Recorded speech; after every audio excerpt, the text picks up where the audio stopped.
Salut à tous, c'est Arthur, j'espère que vous allez bien. Jour de match, soir de débrief, après ce Nantes-Nice, une bataille entre Aiglon et Canaries qui aura vu les deux équipes nourrir des regrets. Alors les Niçois sur l'ensemble de la rencontre peuvent évidemment nourrir des regrets de ne pas avoir su concrétiser la plupart de leurs occasions, notamment en première mi-temps, et les Canaries qui se sont complètement réveillés après l'heure de jeu, donc dans les 30 dernières minutes, qui était aussi la période qui nous faisait faiblesse l'année dernière. Et bien Nantes, cette fois-ci face à Nice, a su, notamment grâce à ses entrées, voilà, réussir à, dans un premier temps, ouvrir le score. Après, il y a eu évidemment cette égalisation niçoise qui est plus que méritée sur l'ensemble de la rencontre. Et derrière, on a vu des Nantais qui ont eu quand même pas mal d'occasions, notamment dans les 10 dernières minutes du match.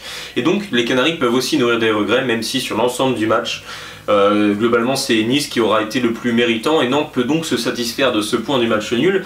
Néanmoins ça a été un match vivant parce qu'un but partout on peut se dire qu'on s'est ennuyé. Pour le coup ça n'a pas du tout été le cas pour ma part, bien que le dernier Lyon-Nantes m'avait laissé sur la fin parce que j'avais vu un Nantes comment dire calamiteux.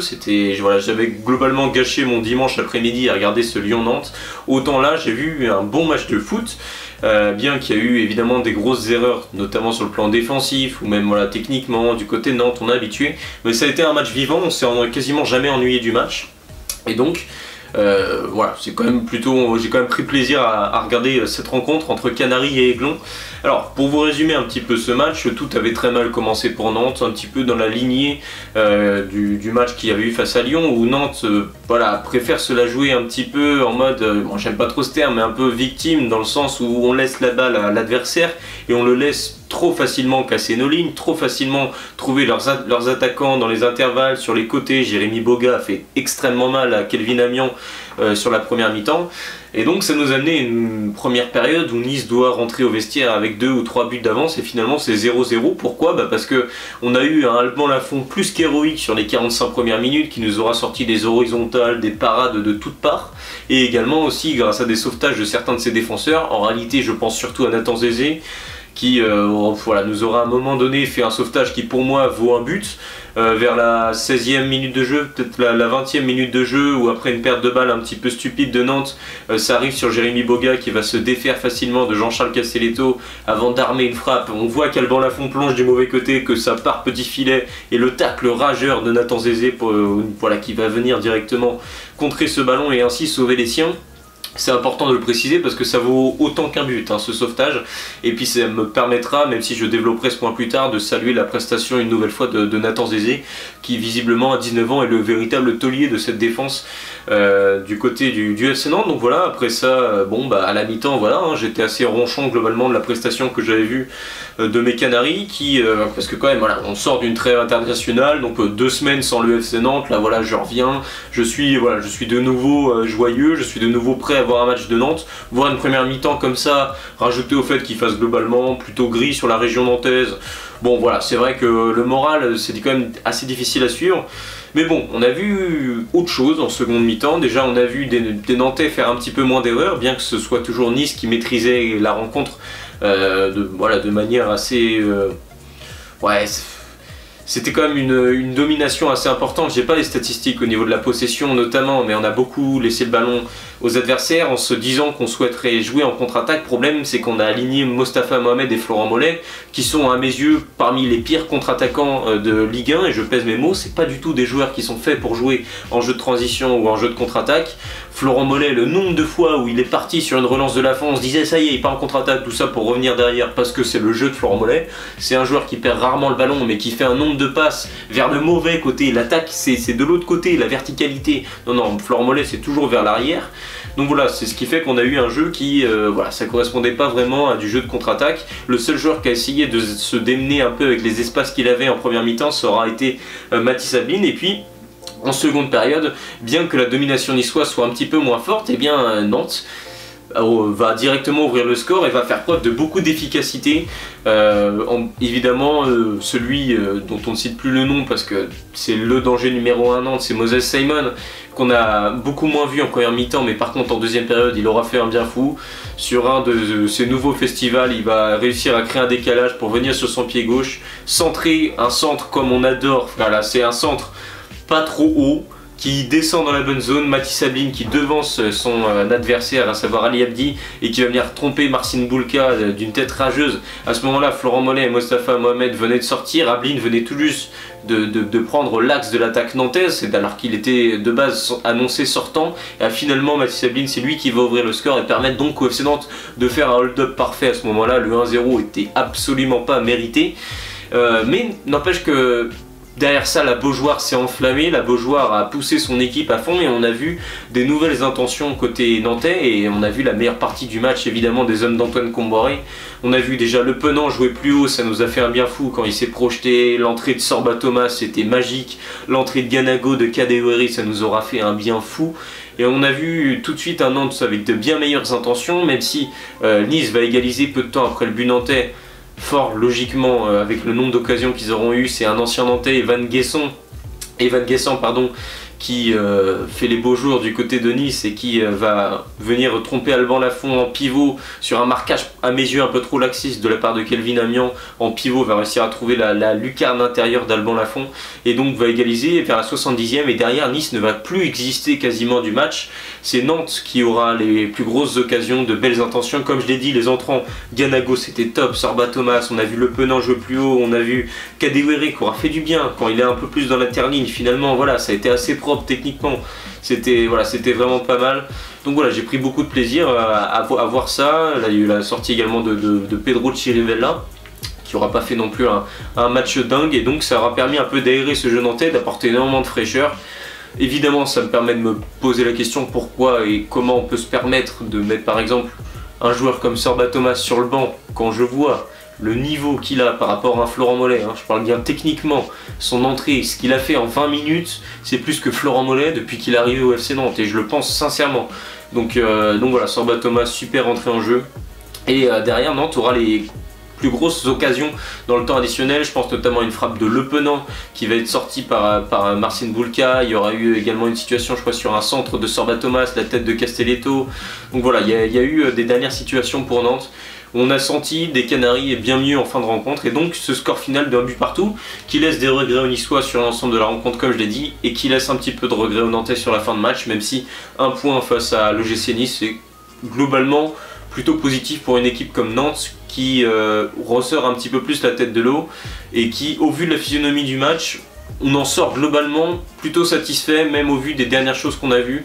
Donc voilà, en tout cas moi j'en sors assez content de ce match-là. Je m'attendais à pire, je m'attendais à voir ce que j'ai vu en première mi-temps sur tout le match et à me prendre un 2 ou 3-0. Finalement on s'en est plutôt bien sorti, donc voilà, un but partout entre Nantais et Niçois. Alors vous êtes habitués désormais les tops et flops du match. Alors pour moi les 3 tops vont être tout directement trouvés, parce que ça aura été pour moi les 3 joueurs qui auront été les seuls à faire la différence en première mi-temps côté nantais. D'un point de vue défensif, Alban Lafont nous aura sauvé tout le match. Même là je repense à une frappe de Rosario où il va la chercher vraiment loin. Voilà, il nous aura sorti des horizontales, voilà, il aura été vraiment bon, même dans son jeu aérien. Alban Lafont, aujourd'hui pour moi c'est l'homme du match côté nantais, il aura sorti énormément de parades. Nathan Zézé aura également été le taulier de cette défense, une défense qui à mes yeux aura été à la rue et pourtant n'aura concédé qu'un seul but en seconde mi-temps. Et bien Nathan Zézé y est pour beaucoup, parce que Nice doit rentrer avec un avantage au score, mais le jeune Nantais de 19 ans en aura décidé autrement. Ça y est, il est installé, c'est sûrement un des meilleurs Nantais, celui qui réalise certainement un des meilleurs débuts de saison. Si on doit sortir quelques joueurs du début de saison de Nantes, c'est certainement Simon, Le Penant et Nathan Zézé. Et encore une fois aujourd'hui il confirme, même dans la difficulté. C'est le taulier à 19 ans, c'est ça que je trouve fou. C'est comme un Koubarsi au Barça ou comme un Lenny Yoro l'année dernière à Lille. Je trouve vraiment que voilà, il a pris en maturité. On le voit grandir, même par rapport au mois de janvier où on l'a vu débuter face à Reims avec Jocelyn Gourvenec, on le voit évoluer, on le voit beaucoup plus rassurant. Alors je sais que notamment son jeu de relance au tout début ça n'aura pas été top, mais honnêtement son match aujourd'hui c'est quand même globalement taille patron par rapport aux autres. Donc voilà, félicitations à Nathan Zézé, vraiment un match très très bon. Et puis Le dernier joueur, ça va être Mathis Ablin. Voilà, je suis enfin content de pouvoir le nommer parmi ces tops, alors que j'ai dû le mettre parmi les tops, parmi les flops, pardon, lors des derniers matchs. Mathis Ablin qui nous aura fait une seconde partie de saison phénoménale l'année dernière, depuis l'arrivée d'Antoine Comboiré au mois d'avril, de avril et au mois de juin. Le FC Nantes s'appelait Mathis Ablin parce que c'est voilà, c'est un des grands artisans du maintien nantais la saison passée. On l'attendait, transfert à 10 millions cet été, on l'attendait très fortement. En ce début de saison, on était un peu déçus, il était esselé au poste de numéro 9. On se rend compte que quand on met quelqu'un d'autre avec lui ou quand il est sur un poste où il a plus d'espace, il fait quand même très mal aux attaques adverses. En première mi-temps, ça aura été le seul détonateur du jeu en contre-attaque nantais. Bien que trop esselé, il aura su faire quelques mini-différences par moment, même s'il ne s'est pas passé grand-chose offensivement à côté nantais en première période. Et puis, comme un symbole, c'est lui qui vient placer cette tête rageur pour offrir le premier but nantais, l'ouverture du score, et puis voilà, c'est globalement mérité sur l'ensemble de son match. Son début de saison aussi, où il aura commencé à éveiller quelques critiques, là il vient répondre un petit peu à tout le monde. C'est un super joueur qui est très talentueux. Il faut juste qu'on apprenne à bien l'utiliser, à bien s'adapter à lui, parce que Nantes a besoin de Mathis Ablin. Et je pense qu'il faut vraiment qu'on adapte un peu plus notre jeu offensif par rapport à son talent à lui, et qu'on arrive à lui trouver une position peut-être un peu plus hybride où il peut avoir plus d'espace, quitte même, je pense, pourquoi pas aligner un Ganago en pointe, avoir une attaque Ganago et avec Ablin qui lui tourne autour, ou peut-être plus Ablin sur un côté, à voir. Mais honnêtement, voilà, c'est un super joueur et on a beaucoup à y gagner, à évoluer avec lui à un de ses postes préférentiels. Et à mes yeux, c'est pas en tant que numéro 9 esselé, et on l'a vu aujourd'hui. Il nous aura fait un super match, voilà, un vrai bon match en tout cas.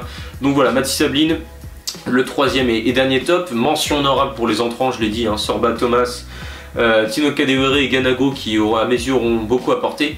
Sinon, pour le reste des titulaires côté nantais, ça a été globalement une déception, avec en point d'orgue mes 3 flops. Évidemment, Nicolas Kozza, pour moi, c'est tout trouvé. Alors pourquoi Nicolas Kozza? Je vous incite à regarder sa première mi-temps. Pour ceux qui peuvent regarder en replay les matchs sur DAZN, je vous incite vraiment à voir, à chaque fois qu'on donne le ballon à Nicolas Kozza, il y a une attaque, une contre-attaque qui se passe dans les secondes qui suivent côté niçois. Le gros sauvetage de Nathan Zézé, là où il doit y avoir un 0 pour Nice, c'est sur une perte de balle de Kozza qui est plus que ridicule. À un moment pareil où il reçoit le ballon, il baisse la tête comme s'il avait peur du ballon derrière, contre-attaque du côté de l'OGC Nice encore une fois. Bref, je suis vraiment très peu satisfait par la prestation de ce joueur depuis quand même pas mal de temps. Je trouve que c'est trop léger. C'est monté. Certes, c'est un joueur qui monte, parce qu'on le compare souvent à Duverne, qui est le seul autre latéral gauche du club. On le compare souvent à Duverne. Alors Duverne, certes, il monte quasiment jamais. C'est pas un joueur très doué offensivement, mais défensivement, il est plutôt sécure, et voilà. Au moins, quand il reçoit le ballon, il le perd pas, ou en tout cas, il en fait quelque chose, quoi. Il crée pas une contre-attaque côté adverse. Là, voilà, Nicolas Kozza, pour moi aujourd'hui, il nous aura fait un de ses pires matchs depuis qu'il est arrivé à Nantes au mois de janvier. Donc voilà, je trouve ça quand même. Je trouve que ça a quand même un aveu de faiblesse de démarrer la saison en Ligue 1 avec Nicolas Kozza titulaire au poste de latéral gauche. C'est mon avis. Je sais qu'il y a beaucoup de supporters de Nantes qui le partagent pas, mais en tout cas voilà, c'est mon point de vue. Je dis pas que Duverne est le meilleur latéral gauche de Ligue 1, je dis justement qu'il manque un joueur à ce poste côté nantais et que ça peut nous coûter des points au final sur la saison. Donc au final, aujourd'hui il s'en est plutôt bien sorti parce que les contre-attaques niçoises ont été sauvées soit par Lafont soit par Zézé. Mais bon, à terme il faudra quand même éviter de perdre des ballons aussi dangereux. Donc voilà.